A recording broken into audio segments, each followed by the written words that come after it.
We titled this show, "The Media Get It Wrong," and apparently most of you agree. Recent poll found 66% of Americans say stories are often inaccurate. And my next guest is a pollster who says that's absolutely true. Frank Luntz, you've experienced this firsthand. I've lived this, and I'll give you a couple examples. Politico. Earlier last year, I had said to a friend of mine that I was leaving Fox to take over Newt Gingrich's campaign. So the guy, and I did it as a joke, the guy tweets it. Politico runs it without calling me, without confirming it. Then he has to, when I tell him, dude, the media's now picked this up, correct it. He corrects it by saying that I was trying to promote my book. Politico. He doesn't correct it by saying we goofed. Right. And it was a joke. He corrects it by saying that I was trying to promote the book. So Politico writes that.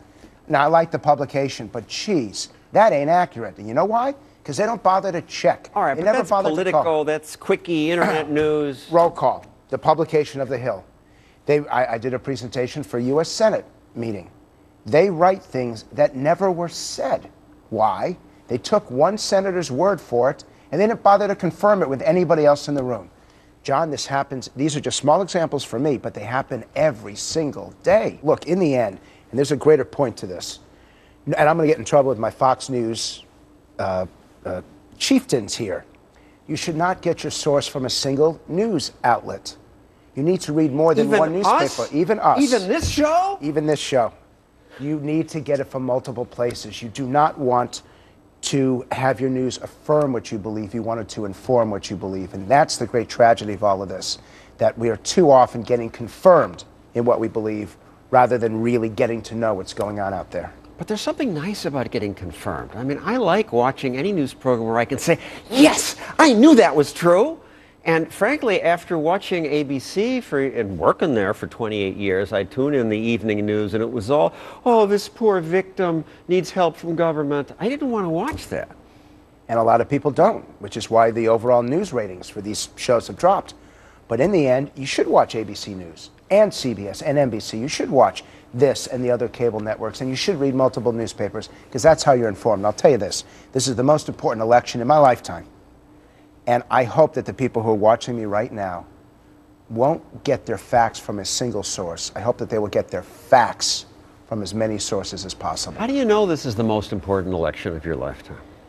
Because for the first time in my life, I've never felt this way. I wonder what country, I wonder what life will be like. You preach freedom. I didn't see you preach it. You talk about it. Your show is all about freedom. I preach it. Heck. Okay, it's all about freedom. I don't know if we're going to have the same freedom that you were born into. I really don't know for the first time whether we're going to have it 4 years from now, 8 years, 12 years from now, regardless of who's elected. That's why this matters. Well, I grew up on the New York Times and worked with people who just read it like it was the world at ABC. That's what they read, and they thought that was the truth. Did you hear that sound? Did you just hear that sound? No. What was that sound? That sound was someone canceling their New York Times subscription. I assume it's because people can get it on the web. It's not because of the bias. No, that there are people who are fed up with it. It's a newspaper that's hostile to business, that's hostile to free enterprise, that's hostile to economic freedom. They support Washington, they oppose the individual, and eventually people say, enough is enough. Thank you, Frank Luntz. Up next, my next guest says it's not just the reporters who are biased, so are you. You are part of the problem. He'll explain. And later, Glenn Beck will explain why he's going to put my job at risk.